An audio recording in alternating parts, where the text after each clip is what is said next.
누가복음 24장 25절부터 27절까지의 말씀입니다.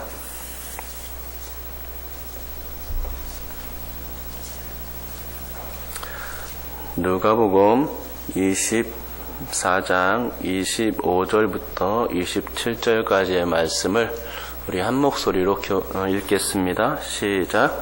이르시되 미련하고 선지자들이 말한 모든 것을 마음에 더디 믿는 자들이여, 그리스도가 이런 고난을 받고 자기의 영광에 들어가야 할 것이 아니냐 하시고, 이에 모세와 모든 선지자의 글로 시작하여 모든 성경에 쓴 바 자기에 관한 것을 자세히 설명하시니라.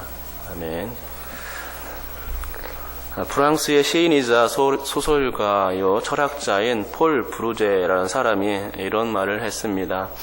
혹시 이제 들어보셨는지 잘 모르겠는데, 생각대로 살지 않으면 사는 대로 생각하게 된다. 그 선정이 있는데요. 그 생각대로 티 이런 것도 있긴 한데, 생각대로 살지 않으면 사는 대로 생각하게 된다라는 말을 이 폴 브루제라는 사람이 했습니다. 이 브루제의 생각대로라면 사는 대로 생각하는 사람이 많다는 의미에서 각성대로 이런 말을 준 것 같습니다. 요지는 사람이 생각대로 살아야 한다라는 거죠. 생각대로 살지 않으면 그저 그런 삶, 평범한 삶, 혹 모자란 삶을 살 수밖에 없다라는 것입니다. 즉 생각하지 않으면 삶에 매몰될 수 밖에 없다는 뜻에서 이런 말을 주고 있는 것 같습니다. 그러니까 인생은 한마디로 정신 차리고 살아야 된다, 이런 얘기죠. 그러기에 이 폴 브루제의 말을 인용하면서 어떤 이는 올 한 해도 도전해보자 라고 외치면서 이런 글을 한번 쓴 것을 봤습니다. 그 열정은 나이를 초월한다 라면서요, 그런 단적인 예로 다음과 같은 사람들을 예로 들었습니다. 베르디는 85세에 아베 마리아를 작곡했고, 칸트는 74세에 순수 이성 비판을 썼고, 테니슨이라는 시인은 80세가 되어서 죽음을 향해라는 시를 내놓았고, 괴테도 80세에 파우스트라는 유명한 작품을 썼다는 것입니다. 그러니까 이런 사람들이 이렇게 늦은 나이에 해냈다면 그 젊은 나도 할 수 있다라는 견지에서 이렇게 열정에 대해서 얘기한 것 같습니다. 열정만 가지면 아무리 늦은 나이에도 할 수 있다라는 생각이 있었던 것 같습니다. 그러니까 사는 대로 생각에 매몰되지 않게 살기 위해서는 열정을 가져야 한다라는 그런 생각을 가진 것입니다. 그렇게만 살면 생각한 방향대로 어떤 결과물들이 자신 앞에 드러나게 될 것이다, 이런 말인 거죠.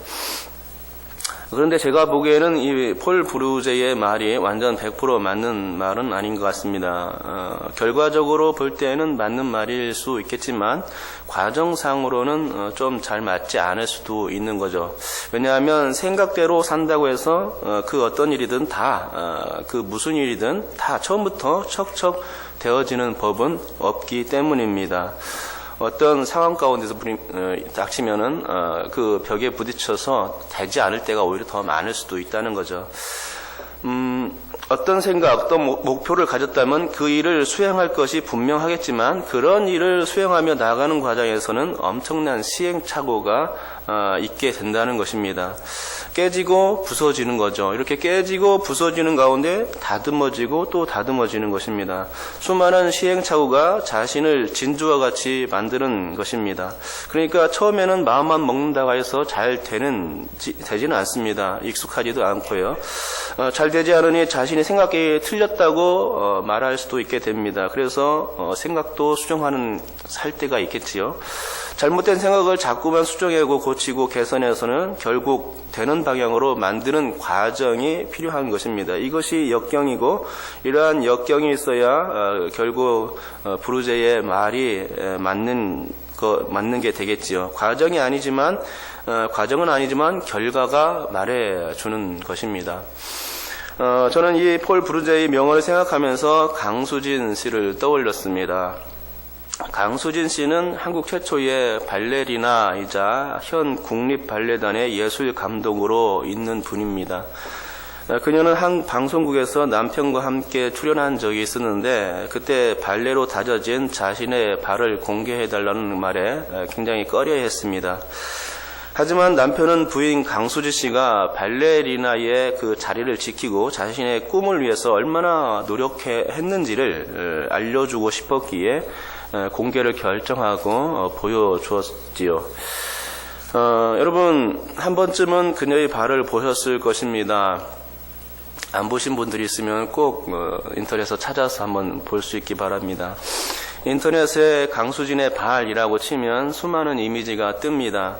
그녀의 발 사진을 보자마자 떠오르는 것은 이런 겁니다. 아, 이건 사람이 발이 아니구나 라는 생각이 듭니다. 사람이 주먹 정권을 단련시키기 위해서는 어떻게 합니까? 수백 번, 수천 번 단단한 재료에 자신의 주먹을 내려쳐야 하는 것 아닙니까? 그러면 어떻게 되죠?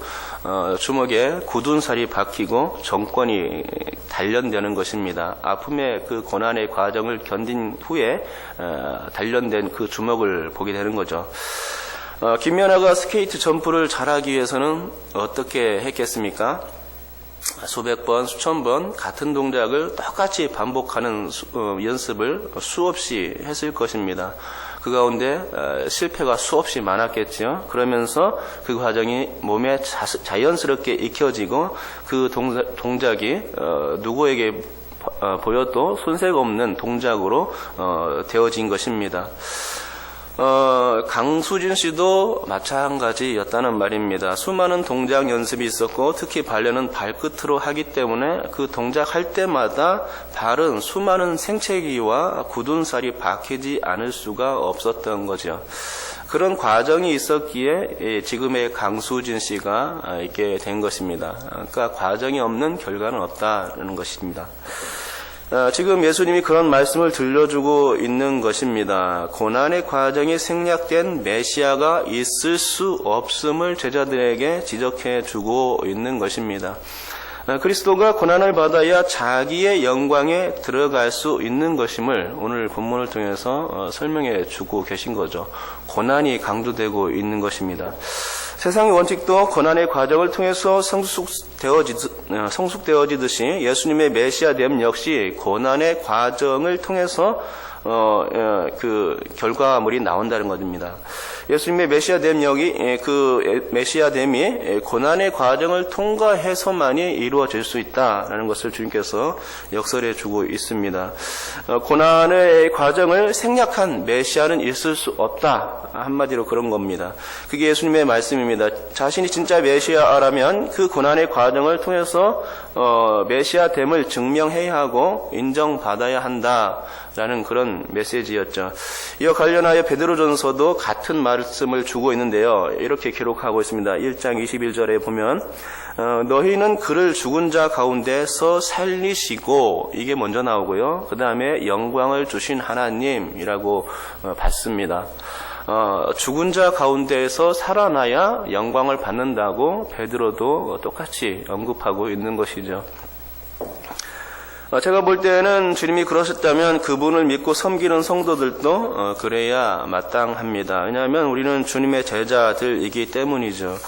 주님의 12제자들이 어떻게 다 죽어갔습니까? 복음을 전하기 위해서 땅 끝까지 갔고 그들은 그 땅 끝에서 십자가에 돌아가신 메시아 예수님을 증거하다가 한결같이 고난당하며 순교의 이슬로 사라졌던 것 아니겠습니까?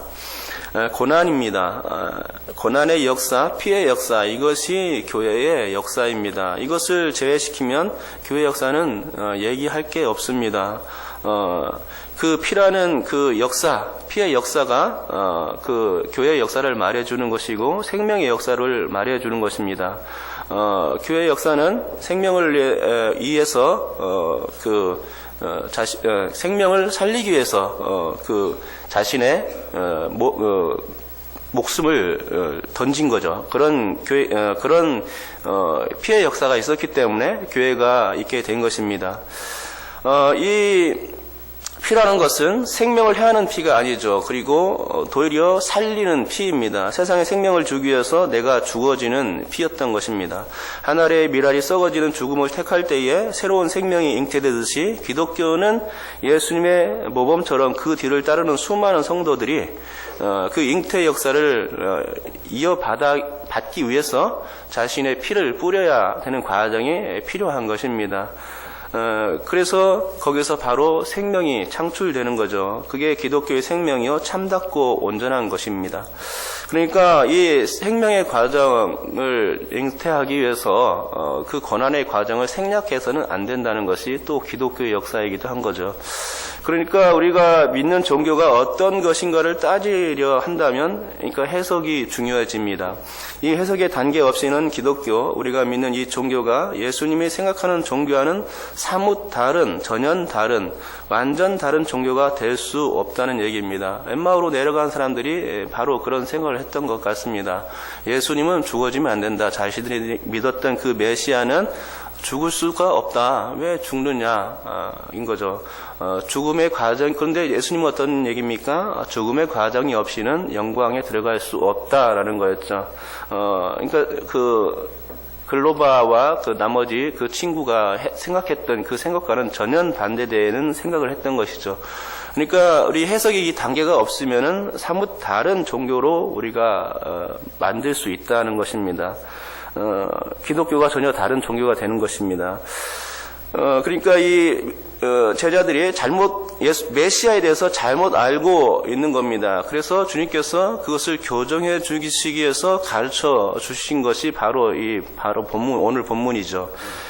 제자들을 제대로 가르쳐 주시고 싶으셨던 게 우리 주님의 생각이었습니다. 잘 가르쳐 주어야 잘 정리된 도를 또 온전한 복음을 세상에 알릴 수 있는 거였습니다.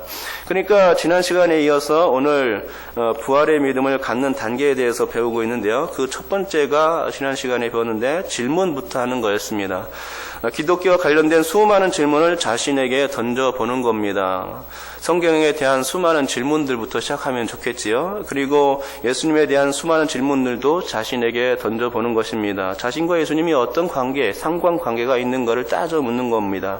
그렇게 함으로써 기독교와 나, 성경과 나, 예수님과 나의 관계를 온전히 살펴보는 것이죠.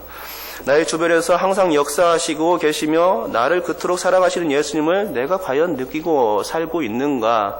내가 부활한 예수님을 체험하며 살고 있는가? 내가 능력이 그 예수님을 믿고 붙들며 살고 있는가? 이런 것들을 계속해서 따져 물어야 되는 것입니다. 즉 내가 가진 신앙의 경계를 한정해보고 내 신앙의 정체성까지 묻게 되면 이제는 해석의 단계로 들어갈 수 있게 됩니다. 나의 주변 상황이 아직도 이해가 되지 않고 예수님에 대해서 전혀 생각이 없는 사람에게 해석의 단계는 너무나도 어렵습니다. 하지만 나와 예수님과의 관계가 계속 지속되어 왔음을 깨닫고 또 그분의 사랑이 나를 붙잡고 계신 것을 깨닫게 되면 그런 사람은 이제 해석의 단계로 들어갈 수가 있게 됩니다. 그러면 이 해석의 단계란 무엇인가? 물음이나 해석, 계시의 단계를 말할 때에 제가 어떤 주석서를 참고해서 베낀 것은 아닙니다. 그 본문에 나와 있는 대로 제가 해석하다 보니까 이런 생각을 가지게 되고 물음, 해석, 계시의 단계가 필요하겠구나 해서 여러분께 설교하는 것이죠. 하지만 성경에 있는 얘기니까 제가 틀린 말을 하고 있는 것 같지는 않습니다. 실제로 예수님께서 엠마오로 내려가는 두 제자에게 당신의 부활을 가르칠 때에 이와 같은 세 단계를 쓰셨기 때문입니다. 처음부터 주님께서 그들의 눈을 밝혀주셔서 당신께서 부활하신 예수야 라고 나 부활했어 라고 딱 보여주시지 않았다는 것입니다.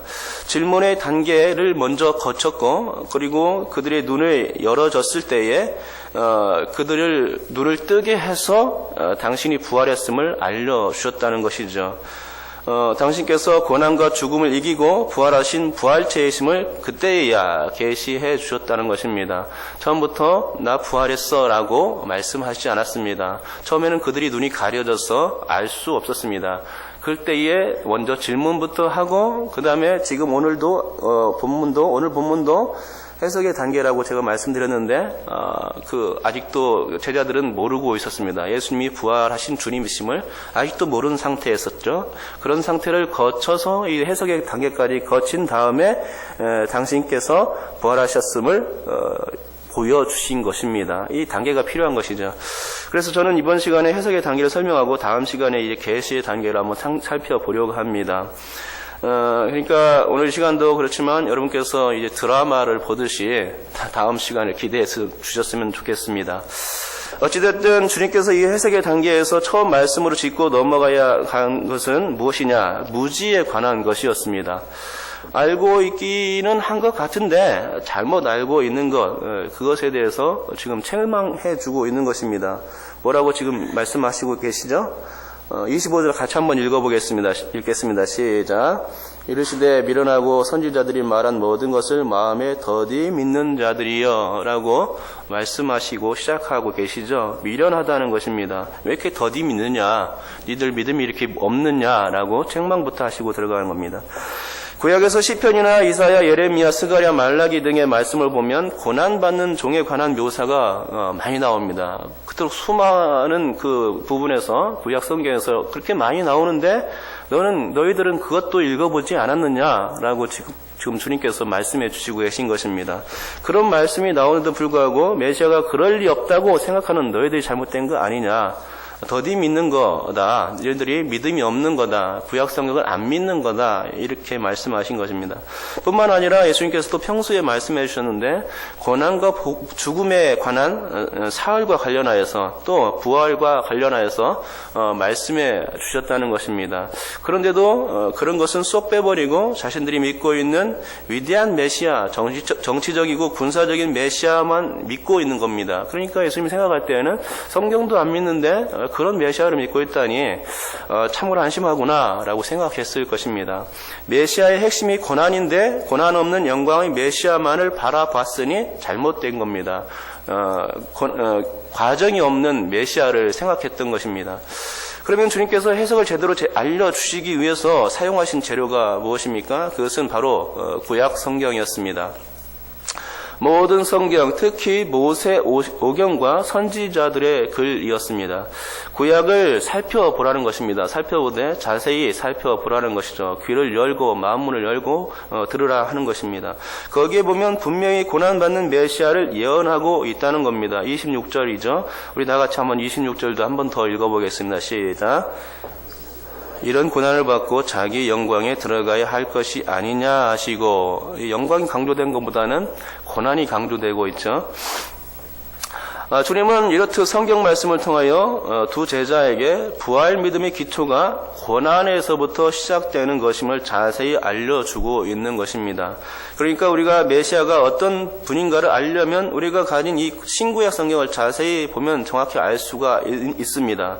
수많은 질문을 통해서 어렴풋이 믿음이 생겨났다면 바로 그 믿음을 기초로 근거로 해서 이제 성경을 들여다보는 것입니다. 그것이 해석입니다.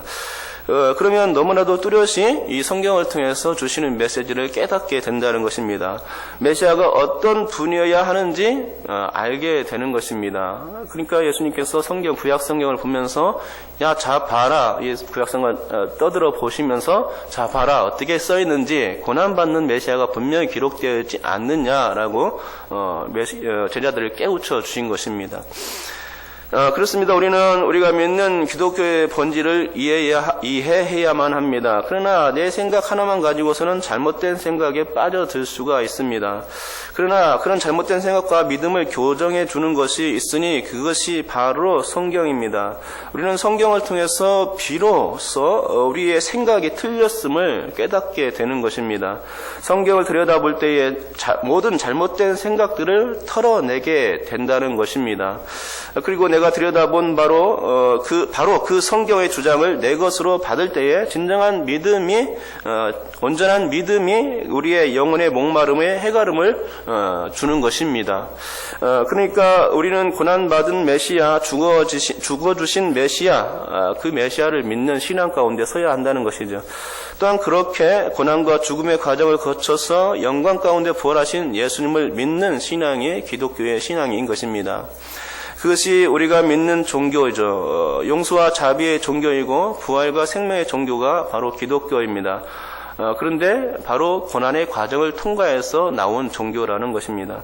세상 사람들이 성공하기 위해서 훈련을 반복하듯이 기독교인들은 그러니까 이런 그 참다운 종교를 세우기 위해서는 참다운 성도가 되기 위해서는 고난과 핍박 가운데 믿음을 견고히 지켜야 하는 그런 과정들이 반드시 수반되어야 한다는 것입니다. 그럴 때 다듬어지고 참다운 성도로 변신할 수 있는 것이죠. 예수께서 바로 그렇게 죽으셨던 것입니다. 고난과 죽음을 통해 사람들의 죄를 뒤집어 쓰지 않으면 생명의 역사가 없을 것을 아셨기에 당신 스스로 그 짐을 지셨고 그렇게 당하시고 죽으셨던 것입니다. 그러므로 우리는 이 해석의 단계가 바로 우리의 신앙의 정체성이고 기초석임을 깨달을 수 있어야 합니다. 해석의 단계를 성경을 통해서 마스터하지 않으면 잘못된 해석과 오류에 집착하게 될 뿐일 것입니다. 성경에서 말씀하듯이 영광을 얻기 위해서는 이런 과정이 반드시 필요합니다. 고난의 과정이 없이는 영광이 없습니다. 그러므로 성경에 입각한 부활에 관한 해석이 매우 중요합니다. 그 해석은 고난의 예수님을 메시아로 인정하는 가운데서 해석이 되어져야 하는 것이죠. 그것이 엠마오로 내려가는 두 제자에게 내려주신 주님의 숙제였던 것입니다. 바로 오늘 우리는 이러한 숙제를 두 제자처럼 동일하게 받은 줄 믿습니다. 주님의 제자라면 예수님에 대해서 온전히 알 수 있어야 한다는 것이죠. 그런데 그렇게 알기 위해서는 성경에 제시하는 예수님이 고난받는 예수님이어야 한다. 하는 것입니다. 즉 영광을 받기 위해서는 고난의 과정이 필수적이어야 한다는 것입니다.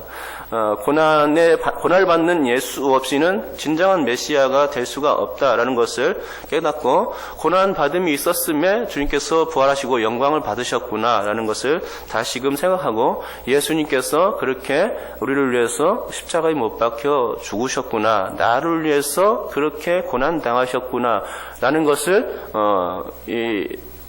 내가 그 예수님을 나와 접목시켜서 깨달을 수 있길 바랍니다. 그러면은 이 해석의 단계를 통과하고 주님께서 자신을 계시해 줄 수 있을 줄 믿습니다. 해석과 적용의 단계, 이 적용의 단계, 그러니까 주님께서 우리에게 질문을 단계를 통해서 우리의 그 지평을 열어주시고 또 더 나아가서 이 해석의 단계를 통해서 확실히 그분이 어떤 것인가를 그리고 나와 그분이 주님이 어떤 관계인 것인가를 분명히 해 주신 것을 우리가 깨달을 수 있기 바랍니다. 그렇기 때문에 우리가 수많은 그 인생을 살다가 수많은 질문들 왜 나의 삶은 이렇습니까? 라는 그런 질문들이 있을 거 아닙니까? 그런 질문들 가운데 여러분들이 해야 될 것은 무엇이냐? 성경을 들여다보는 것입니다. 성경을 들여다보면은 그에 대한 답이 분명히 나올 줄 믿습니다. 주님, 나에게 이런 많은 그런 질문들이 있습니다. 너무나 힘듭니다. 어렵습니다. 그래서 나는 쓰러질 것 같습니다. 그러면은 나 이때 어떻게 해야 합니까? 주님께서 그때 바로 이렇게 여러분께 알려주실 것입니다. 성경을 펼쳐주시는 거죠. 너 성경 좀 읽어봐라. 성경 좀. 그러면서 성경을 읽는 자리로 여러분을 끌어오실 줄 믿습니다. 그러면 여러분께서 그 성경을 들추었을 때에 성령께서 조명하시고 밝히 메시아가 누구신가, 나는 이 생활 가운데서 어떤 믿음을 가지고 살아야 하는가 라고 주님께서 가르쳐 주실 거라는 얘기죠. 그러니까 여러분께서 이 해석의 단계를 하기 위해서는 반드시 기초가 되는 것이 무엇이냐? 성경이라는 것을 깨닫고요. 항상 이 성경과 가까이 하는 삶을 살 수 있기 바랍니다.